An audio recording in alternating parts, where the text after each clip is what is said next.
पूर्व मुख्यमंत्री एवं नेता प्रतिपक्ष जयराम ठाकुर ने जिला सिरमौर के 2 दिवसीय प्रवास के दौरान विभिन्न क्षेत्रों का दौरा कर जनता से मुलाकात की और उनकी समस्याएं सुनी।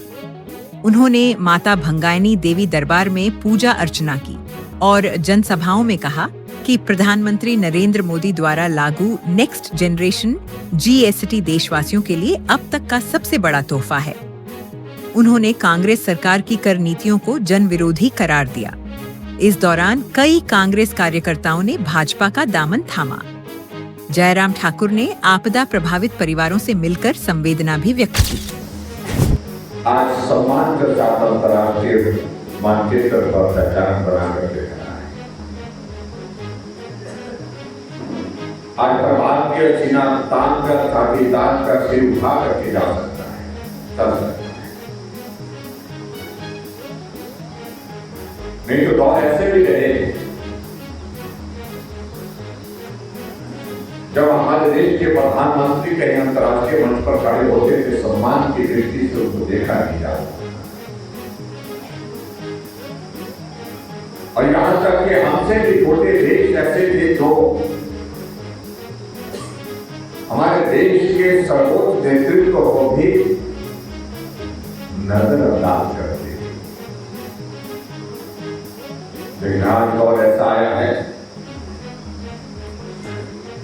कि आज अगर अंतर्राष्ट्रीय मंच पर कहीं भी अगर हमारे देश के यशस्वी प्रधानमंत्री नरेंद्र मोदी जी खड़े होते हैं, इस दुनिया के अंदर किसी भी देश का बड़ा नेता अपने आप को रोक नहीं पाता है। मोदी जी को जय श्री राम, जय श्री राम, जय श्री राम।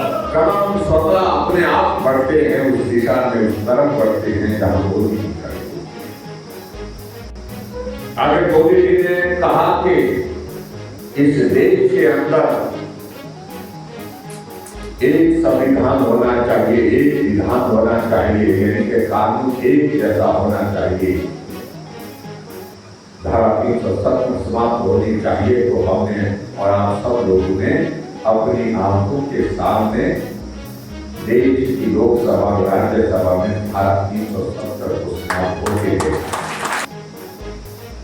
तो हमारी इस पीढ़ी का ये सौभाग्य है। 500 से ज्यादा वर्षों का लंबा संघर्ष चला हुआ था। हम कहते थे राम लला हम आएंगे, मंदिर वहीं बनाएंगे, लेकिन पीढ़ियां गुजर गई और हमको भी ऐसा लगता था कि हम भी गुजर जाएंगे। अपनी आंखों के सामने शायद ही देख पाएंगे जहां भगवान रामचंद्र जी का जन्म हुआ, मंदिर का निर्माण हमारी आंखों के सामने। जब देश के अंदर हम उस दिशा में बढ़ रहे हैं, जब वन नेशन वन इलेक्शन की बात चल रही है, तो स्वाभाविक रूप से इस देश के अंदर वन नेशन वन टैक्स की बात भी हुई है। और इसीलिए प्रधानमंत्री नरेंद्र मोदी जी ने कहा कि अलग अलग राज्यों में अलग अलग टैक्स लगते हैं, 17 तरह के टैक्स लगते हैं। उनकी कलेक्शन की प्रोसेस भी अलग अलग है।